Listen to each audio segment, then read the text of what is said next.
name is Randy. I'm a 10X business coach and a Maxwell leadership coach as well. And been at this Maxwell thing for 5 years, and the 10X actually just started this summer, and it's been spent a ton of time watching videos, 654 videos in 2 months. I mean, they all weren't very long, but anyway, and then I went to a couple of sessions down south learning. So anyway, I'm really excited. Love doing this kind of stuff, and we'll, Chris, let's, yeah, and if you have questions, just put them in the chat, and we'll either answer them right away or we'll answer them at the end. But any questions you have, we'll do this. It's going to be 1 hour, like that's kind of our official time. However, if there's questions that take longer and you want to stay on, we'll stay on as long as you want to answer questions. And if there aren't questions, that's fine too. So anyway, Chris, it's Grant Cardone. He has over 8,000 videos. Most of them are between 3 and 5 minutes long, and they're in this Cardone University, and so that's part of the offering. That's a training, but it's a worldwide.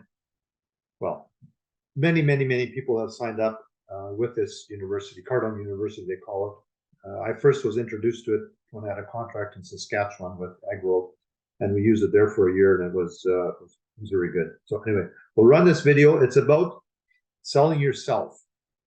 And the premise of that is, if you're not convinced of what you're selling, it's not going to work very good. So you need to be sold yourself. So we're going to watch about 3 minutes of a 5-minute video about selling yourself. Go ahead, Chris.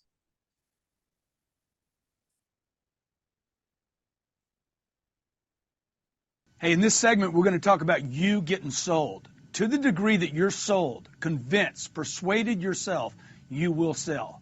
This is a vital and critically unavoidable fact that cannot be missed if you are to become great at your trade.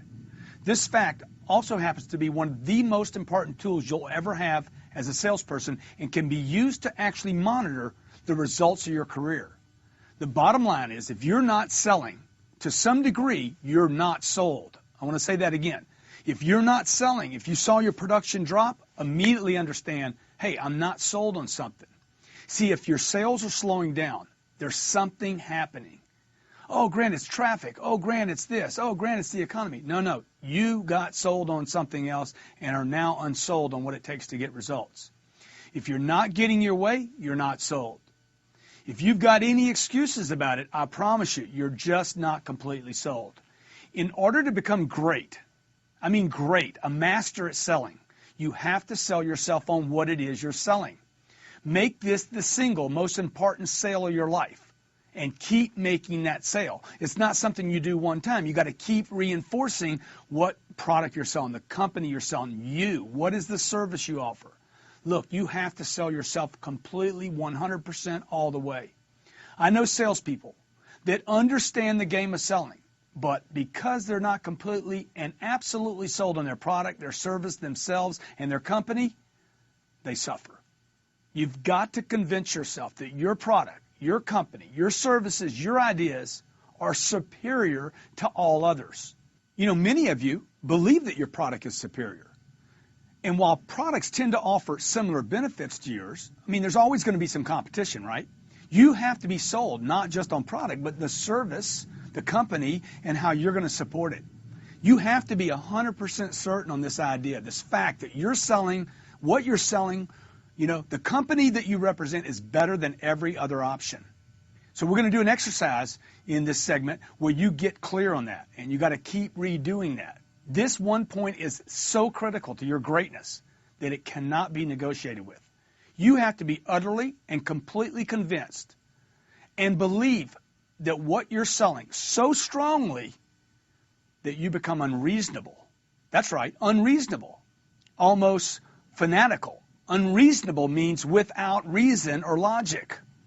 See, you have to be so convinced about your position that you won't even consider the other logic people give you. You must never allow the consideration to enter your mind that anyone else could compete with you. Do you understand what I'm saying?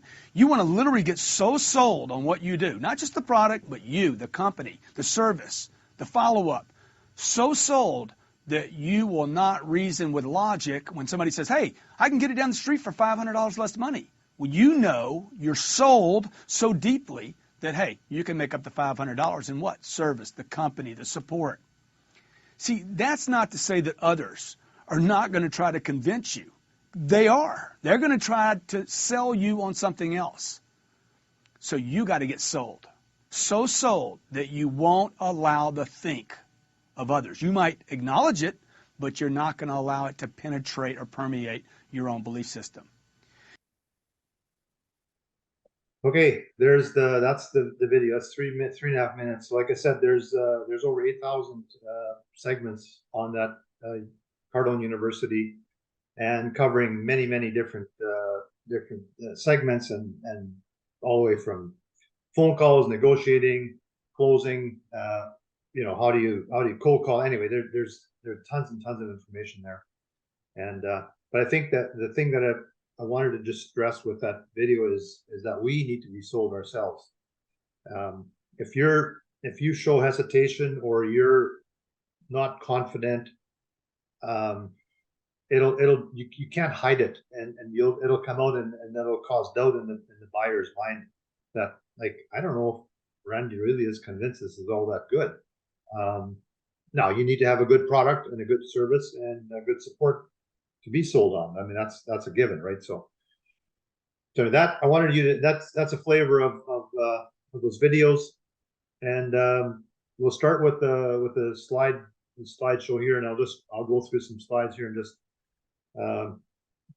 work through the sales process here. So the sales process, it's very simple. First of all, there's the greeting, qualify, present or demonstrate the product, make a proposal. We're going to talk about, we'll talk about all of these, but making a proposal, that's one thing that came very clear there, and I mentioned it earlier, is always have a proposal ready for whenever you're talking to someone. Then there's a close or the offer, and then there's a follow-up.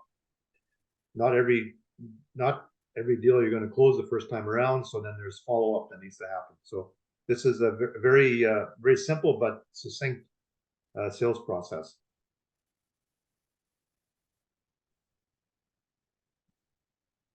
So list your sales opportunities that you have. Where do your sales come from? So one is incoming calls. People call you. Number two is outbound calls. That's when you or your sales team are calling other people. Number three is sold customers. So it's a proven fact that customers you already have, to sell them again is easier than finding new customers or selling to new customers. And then number four is unsold customers, another opportunity. Number five, referrals. Referrals are very powerful. If you can have someone that you've done business with give you a referral, better yet, actually talk to the potential client and say, hey, you know what, Randy, Kurt, Art, whoever, they do good work. I like dealing with them. That's huge. And then you have outbound visits, which is actually going to go see people, which there's not as much of that going on anymore, but it's a very powerful one. It takes the most time, but it's very powerful. Number seven is inbound visits. I should mention outbound visits. If you feel that someone might not actually want you to come visit them, or they're good doing it on Zoom or whatever, just the offer to come visit them is already huge. Now, if they say yes, then you better be prepared to go see them. And I've done this. I had a situation one time. I wanted to sell this company something, and they were in Montreal. And I literally finally got a hold of them on the phone, and I said, hey, I'm coming to Montreal. I'd like to meet with you for 15 minutes, whatever. And he said, yeah, okay, come out. So I flew to Montreal, had my 20-minute meeting, and I flew back. Didn't get the deal, but I did everything I could to try and close it. Inbound visits, people come see you. Number eight, obviously you want a website. It's very important. There's e-commerce opportunities for many businesses. Number 10, social media inbound and social media outbound. On social media, I've got a client who didn't even have a website, never mind social media 10 months ago. And they have a website now, and we just started with social media about a month and a half ago. Anyway, we got that, they got 2 new clients. Well, one client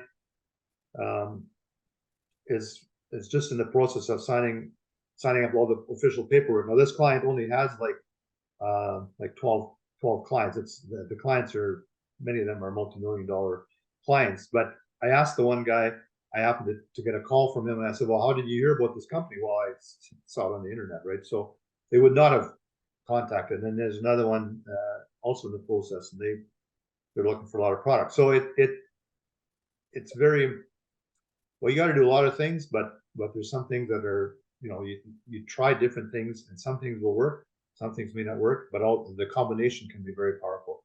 Service calls, number 12, you need some support or fixing something, whatever. That's also opportunity for selling. Complaints, number 13.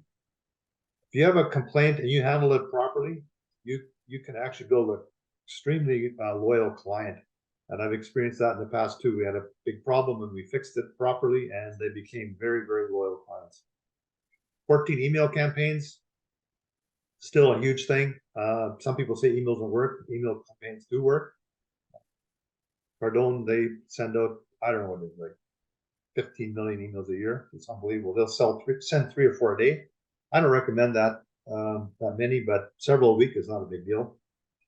And then, of course, 15-year competitions clients are also opportunities to do business with. So just keep in mind, there's lots of different ways of getting sales opportunities. So sales truths that will never fail you. Okay, number 1, make the sales process transparent. And this is different than how I was trained back in the day. It was very much, get to know the person and find out what they need and all this kind of stuff. And almost like, don't tell them what you're selling, which is crazy. And then price, well, that, you don't get the price till way at the end. That is changed a lot, or recommended to be changed. Be very transparent, make clear your intention. So like I started off here, this isn't, okay, I want to make it clear, this is a training talking about 10x sales tactics, but I did tell you we will have an offer. There will be no pressure whatsoever, but that's part of how I would suggest you should do your business, is when you talk to someone and have a proposal and offer ready for them. And tell them that ahead of time. Make clear your intention. Qualify with hard questions. If you ask hard questions, they don't have to answer you. But I'll tell you, you build there's some kind of I don't know if the bond is the right word, but one day I was on a call with a client, and I was asking him for some more business. And actually, then I asked him, well, what are your sales? And it was quiet for a while, and then he told me what his sales were. And then later on, when we were in a session, I asked him, like, how did you feel when I asked you that question? He said, well, no one ever asked me that question. I was a little taken aback. Now, the answer, it helped me in the sense that I had a better idea how big he was and how maybe, we could help him. Number 4, you can never blow a sale. This is hard to believe, but you can get people pretty ticked off. When I was in one of my sessions there with Cardone, and like I said, they send out tons of emails. The speaker asked, how many of you have unsubscribed from Cardone emails? And there was a number of hands went up in the room. Meanwhile, they were at this training seminar in Arizona, and they asked them, well, why are you here? Well, we like your stuff. We just got tired of your emails, right? So if someone unsubscribes now, then all I think of is, okay, well, we hit the threshold for that one, right? Doesn't mean that you'll never do business. And you know what? People can get upset with you for bugging them too much or whatever. Anyway, it's always agree with the buyer. This is very, very important. If they say your price is too high, you say, yeah, I know our price is pretty high, but we offer all these things, right? Buyer makes a decision before you do. I've experienced this more than once, where I'm ready to go in a full-blown sales pitch. I catch myself when I ask okay, how can I help you? Well, I want to sign up for your mastermind. That's happened to me. And I talked about showing a proposal to every customer. Always use third-party touch. Now, this is when you have more than one person or you have several people, it's very nice to have a manager or someone else in your organization. So you're dealing with, let's say, trying to sell Chris something, and Michaelan is working for me, and Michaelan jumps on and say, "Hey, Chris, you know what? This is a really good deal. Randy, what he's offered you, we think this would be good value for you." That's kind of another person confirming what the other one's already saying. So, price is a myth. Now, when you sell, hard, a door or a tractor or whatever it is, I mean, there's certain ways of how you get to your price, but many things. I have another client, they have a biological, and the margin of that product or the price of that product is based on what the market can bear, or what the market can get really good value from there. It's not what the cost of the product is. So what I'm saying is, don't get hung up on the price. I mean, the price it's not like some, oh, okay, well, if I buy this for $200 and I need to charge $300. No, maybe you should charge $210. Maybe you should charge $600, right? Like it's you decide what makes sense for you and how you can make a living. Second sale is easier than the first. I talked about that before. It's always easier to resell, especially, I mean, that's premised on the fact that you do a good job, right? So there was a question there in the chat. Michaelan, can you read that out to me? Yeah, for sure. So the question was, at what stage in the sales cycle do you make the process transparent? During the greeting or at the close? I would say right after, like, do your greeting. The greeting can be 10 seconds, 30, 20 seconds. We recommend keep the greeting really short. If the other person wants to do more chatting, whatever, you can, but what we're trying to do is keep it short and efficient for everybody.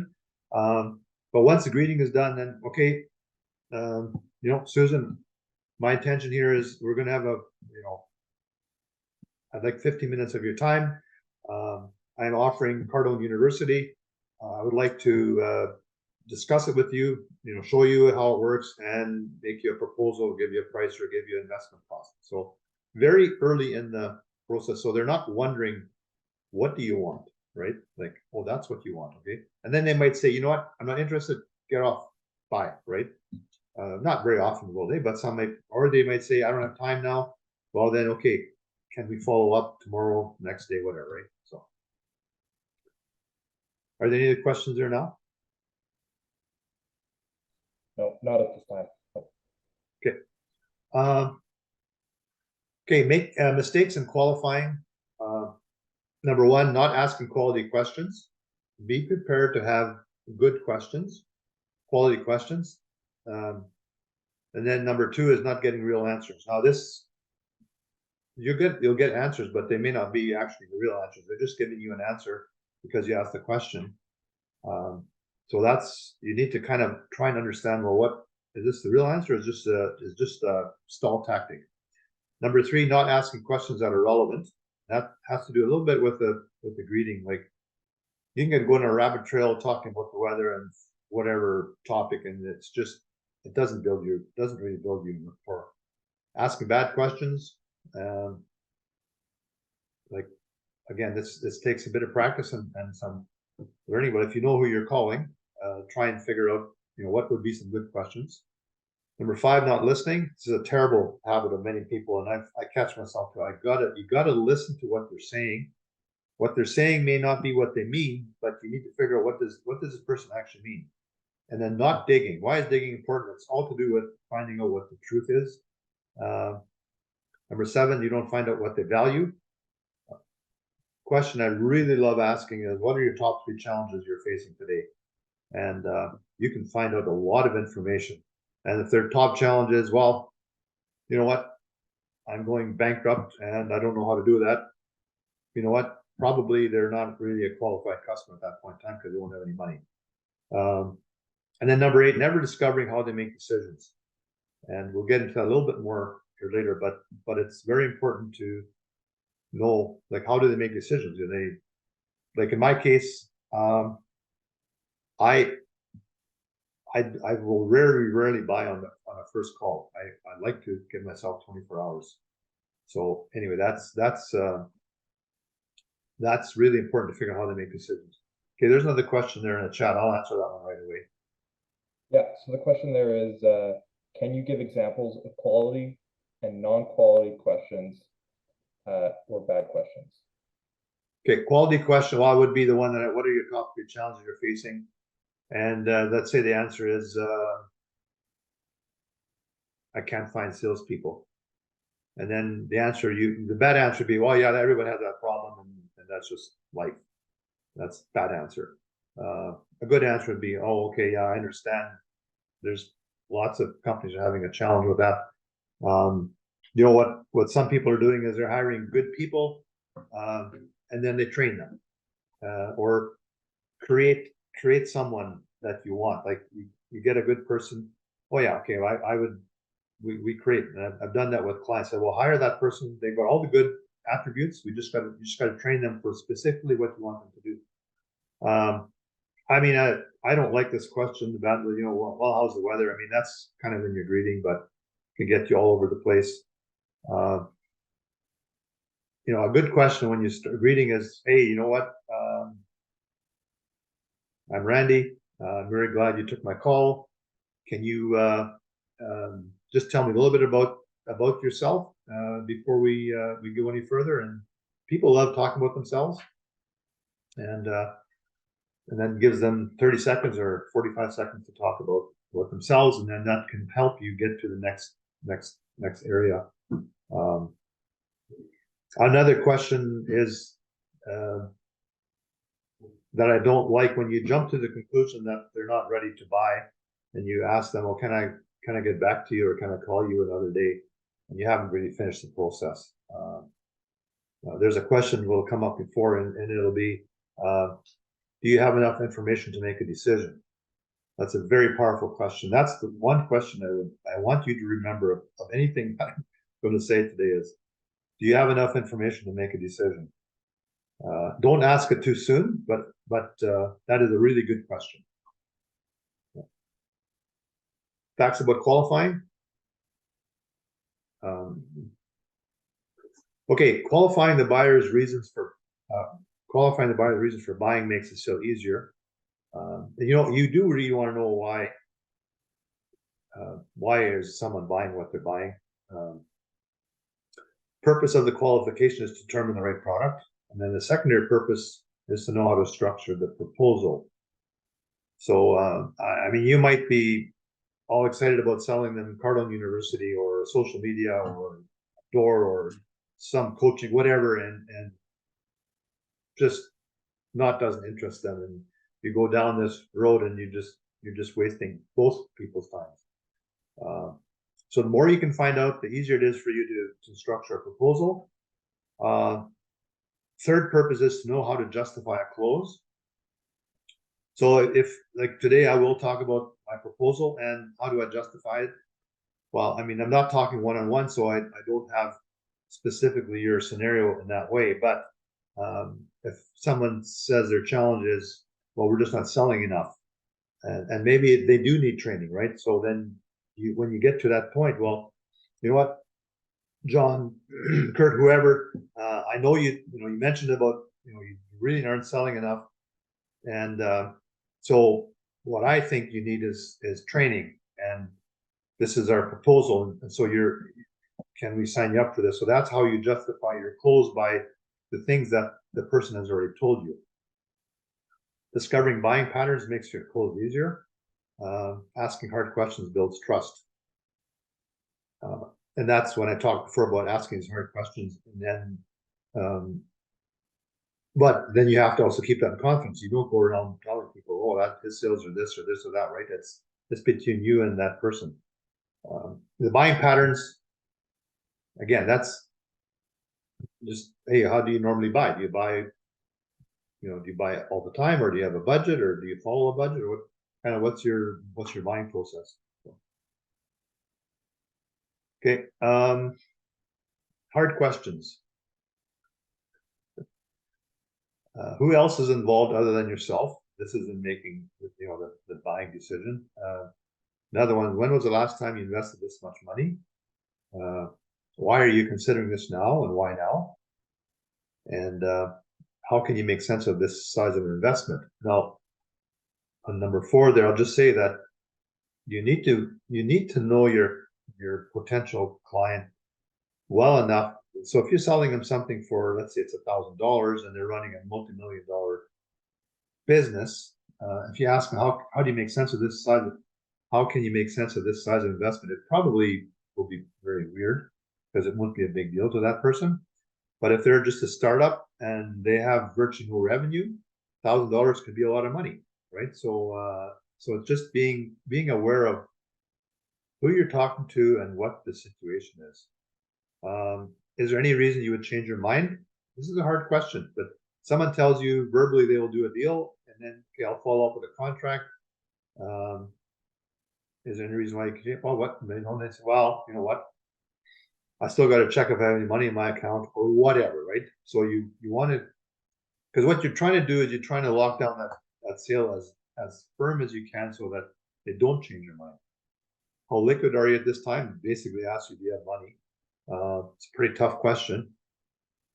But you know what? Let's say you're doing a $100,000 deal or whatever it is, and you know that's a huge amount. And just ask them. I seen this happen when I was at Cardinal at the boot camp there, and they were selling us some investment stuff, and they literally asked, "How many of you have $100,000 available to invest, or $1 million or whatever?" Right, right in public. There's 200 people there. And then number 7, why didn't you buy our product? It's a hard question, but really, if you ask that and they give you an honest answer, which most people will, then you know, okay, well, you know, this is the situation. I should keep this in mind for next time, or when I follow up with this person, then I'll know why they didn't, and then I can maybe address that reason or situation, maybe out of your control. Or you say, well, I just don't have any money today. Well, okay, well, how about if we check back in X days, months, whatever, right? So that's an example of some hard questions. Okay, the proposal, and I talked about this earlier. Present an offer to every buyer, every time, in every situation, no exceptions. This is very different from how I used to do it. This simple discipline will increase your business by at least 20%. I'm pretty sure you've all been involved in scenarios where these people are talking and talking and talking, and really all you want to know is what's the price, so you have an idea. Like sometimes I'm buying something and I don't know if it's going to be $1,000 or $100,000. So I need a number to wrap my head around. I don't need to know exactly. So that's important to have that available. Actually, I talked to a guy just not that long ago. He was at a trade show in Chicago, and he was looking for a piece of equipment. It was going to be probably $1 million, whatever. He didn't know, but the salesperson refused to give him a price. They went out to dinner. He refused to give him a price. He emailed him a proposal a week later. He was so upset because he just wanted to get kind of an idea what it would be. He was going to buy that product when he was ready, or that machine. So, okay, mistakes when making proposals. Oh my gosh, 9:30 already. Mistake is when you don't initiate a proposal, or you overqualify the buyer's financial ability. The tendency is, well, I don't know if they can afford this or whatever, right? It's just thinking too much, waiting for ideal situations. There's never an ideal situation. You just got to do it. Require customer to commit first. This is a terrible one where, well, are you going to buy this? Well, I don't know what the price is. Well, you know, it seems kind of ridiculous, but some people actually will ask for a commitment, and then they go into the details. Worried about your closing ratio. That's someone on usually just watching the numbers. Unwilling to invest time. This is a terrible one. Some salespeople just don't want to invest the time. They just want to make a sale. But some sales take a long time. Avoid rejection and failure, and avoid negotiation. So if you don't make a proposal, no one's going to say no to you. Fear losing customer to competition. if you're comfortable with yourself the way Grant talked on the video, then you don't need to worry about the competition. You need to worry about yourself and take care of what you can do, and then just plain being done. So, okay, let's go on. So closing the deal. Requirements for closing the sale. These are actually very important. Decision maker. When you want to be talking to the decision maker as high up the ladder as you can. If it's a small company, it's not that hard to get there. Bigger companies, sometimes it's very hard to get there. But the closer you can get to the top, the better you are. So you really want to be cognizant of talking to the decision maker. Sometimes you need to sell the person that isn't the decision maker to even let you get to the decision maker. So that's also part of the process, or can be all. And then just plain number two, having the money. There's no point in trying to sell someone something they just don't have the money to do it. They have to be sold on the product, and they need to believe in you. You're a very, very big part of the process. So yeah, and then number five, confidence in the product. Number six, written offer, and then seven, urgency. It's always nice to have some kind of a offer with a deadline, even if it's fake, it doesn't matter, but some kind of sense of urgency so that there's a decision gets made. And then if you ask this question, do you have enough information to make a decision? And they say no, well, then you need to provide more information, right? So once they have enough information, then okay, what's the decision? And decision doesn't have to be that minute. I mean, it's nice if you can do it all in one shot, but as you'll see in a minute here, it takes many touches to get a close in many cases. So if any one of these seven things aren't taken care of, your deal will fail. So reasons closers fail. Never attempted to close is a huge problem. Many salespeople never ask for the order. Pressure perceived as a bad thing. That's us. We think pressure is bad. Pressure isn't bad, as long as you're not stupid about it. Unwillingness to deal with emotions, and some buyers are way more emotional than others, and you need to be able to deal with that. And then lack of belief in the product. If you're not, sold in the product, and the buyer isn't, you have a problem. Five, incorrect estimation of the effort. Like I said before, sometimes we will just underestimate how much effort it will take to actually close it. And trying to be reasonable. I mean, you don't want to be ignorant, but push hard.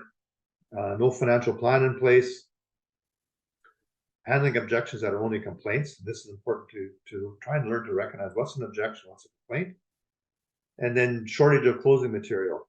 That call I talked about earlier, I mean, there was a number of things that were going on. First there was time, and then there was money, and then there was, well, is it going to be good for me? Will I get a return on my investment? So I went through all those objections and closed at the end. Number 10, incorrect barrier to the close. And that's again, being able to read the situation.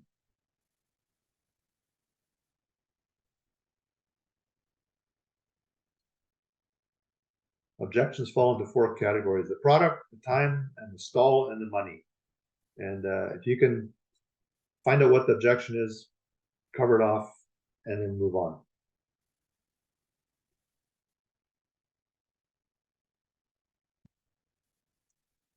Controlling customer objections. There's really only two reasons you won't purchase our product. Can I share them with you? Again, these are kind of hard questions, but you aren't the decision maker. That's why you're not buying, or you can't afford it. Which one is it?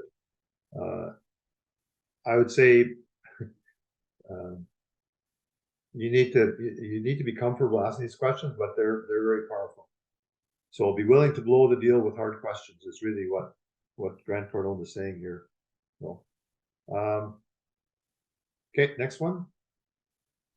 There's a question there, Randy. Okay. What's the difference between a stall and time as far as objections? Stall is they're just stall. They may have already decided to buy, but for whatever reason they're just stalling because they don't feel like writing out the check or doing the deposit or whatever it is, right? Time is more, I don't have time to take in a mastermind. I don't have time to, you know, I don't have, let's say you buy Cardone University and I don't have time to watch videos. I don't have, you know, not having time to do something with the product versus stalling buying. That would be the difference. Okay, so decision phenomenon, I talked about this. Do you have enough information to make a decision? And then have you seen enough to make sense of the investment? These are very, very powerful questions. Do you have enough information to make this? I've used that quite a bit since I learned this in August. And actually I love it. It just gets you right to the point, and you get an answer. Well, no, I don't, or yes, I have enough information. Okay, so what is your decision? Can we go ahead, right? And then they'll either stall or whatever, or they'll say, well, actually, no, I need more information. Follow-up facts. Yeah, keep these in mind. 2% of all sales are made on the first contact. So you will almost never sell something on the first contact. If you do, just be very, very, very thankful. Or you're really, really good, but I'd say it's more being thankful. 3% of all sales are made on the second, 5% of all sales are made on the third, 10% of all sales are made on the fourth contact, and 80% of all sales are made on the 5th to the 12th contact. And a contact can be a text, it can be a phone call, it can be an in-person meeting, you know, any one of those. And I recommend using every one you can. Texting is working really well these days. People will answer a text, they will not answer an email as easily. So, but keeping in mind that if you think you're going to make a couple phone calls and have a deal, it's highly unlikely, unless they're highly qualified people who want to buy what you have and they've done all the research and they've already decided to buy from you, which can happen. It does happen.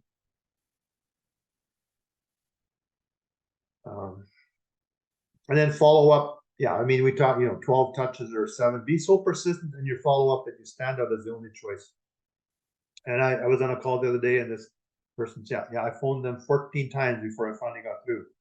And the comment was, wow, you're persistent. You're serious, right? So it's, I mean, if they don't call you back, just keep calling or texting until you get an answer, and never give up.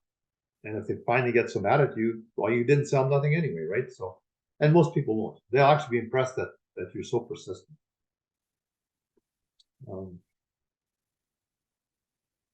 Okay, I think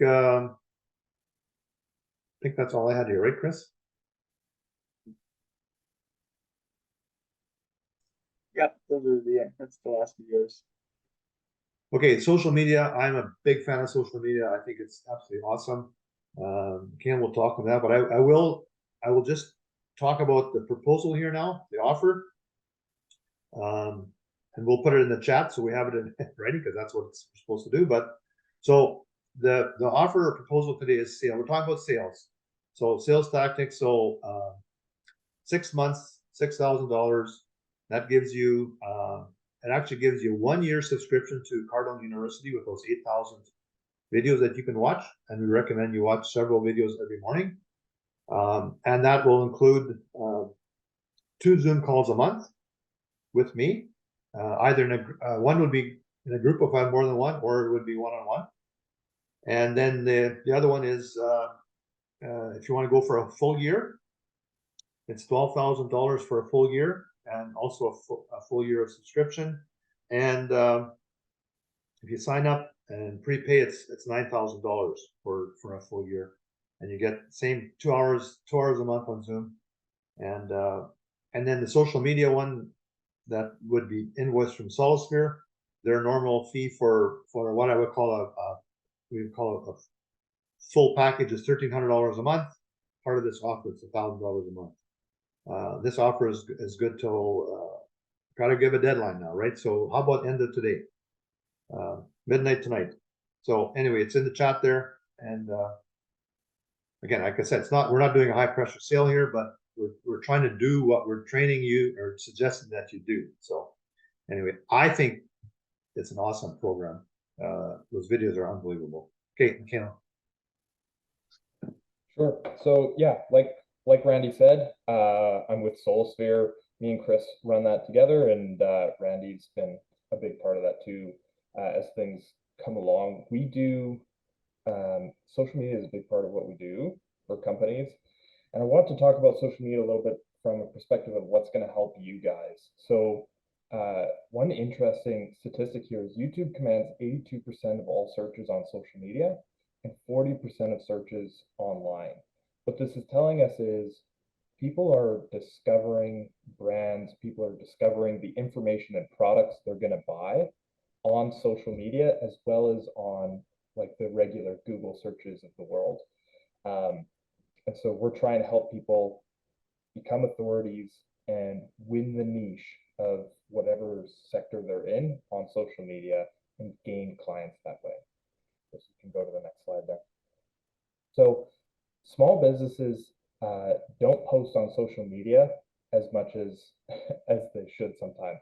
So this chart kind of gives you an idea. 52% are posting daily, 79% are posting weekly, and 94% are posting monthly.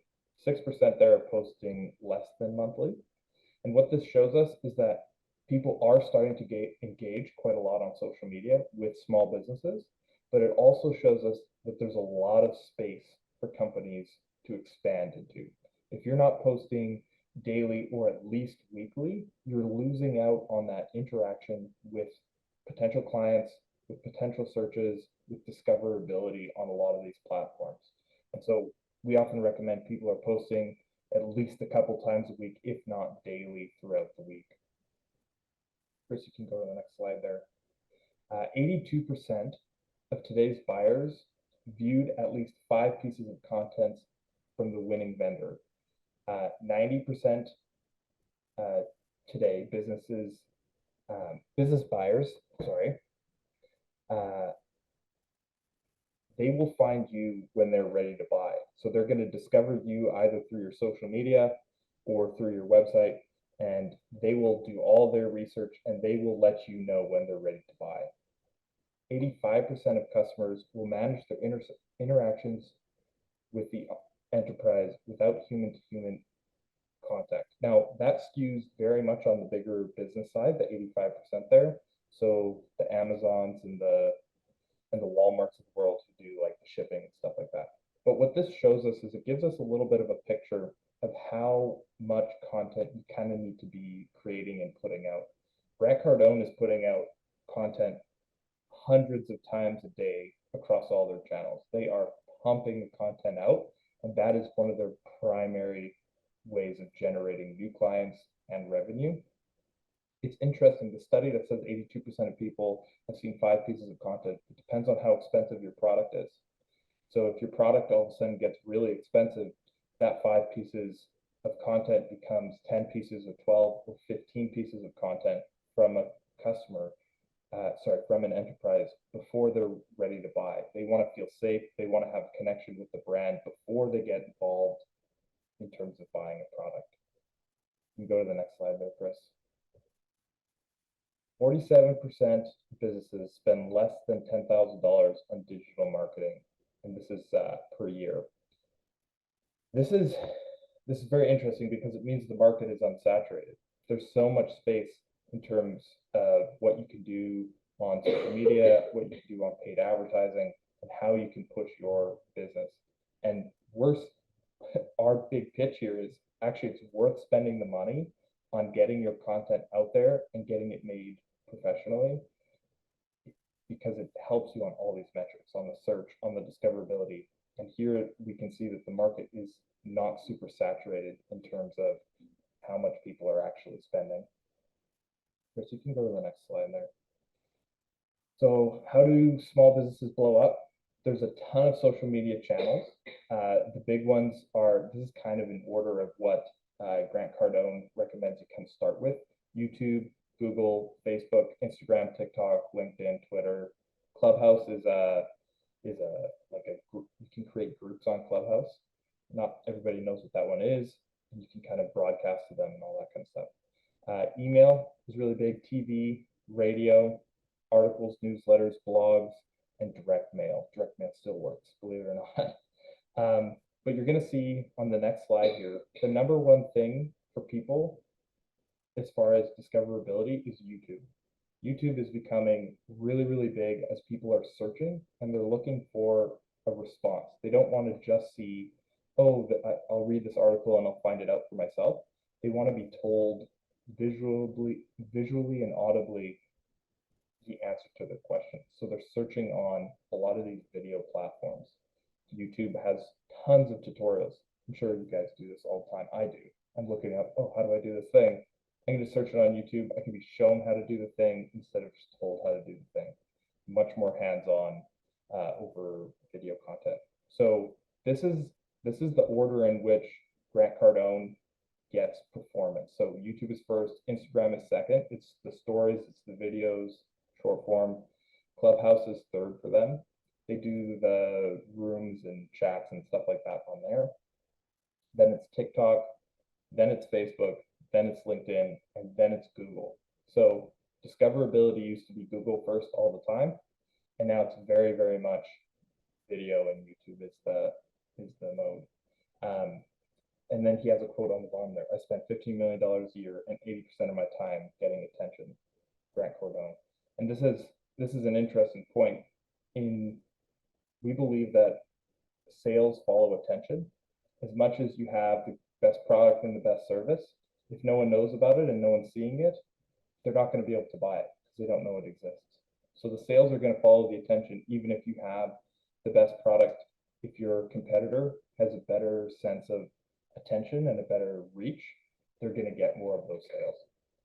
You can go to the next slide there, Chris. Or is that the last one? Yep, that's the last one. Yeah. So this is our pitch. Our pitch is very simple. We want to get you on social media, however that works for you. We have a standard pitch that's, hey, let's post for you every single day of the week. We're going to post on all the channels. We'll get it all out there. You provide the content. We provide the copy as far as like the text and stuff. And that's our pitch. Is we try to get you out there and push you in front of as many eyeballs as possible. We do adjust our plans based on what people actually need. So if you do have any questions about that, you can either ask today or you can reach out after the video. Okay, very good. Thanks, Michaela. Okay, that's the end of our presentation here. Are there any other questions?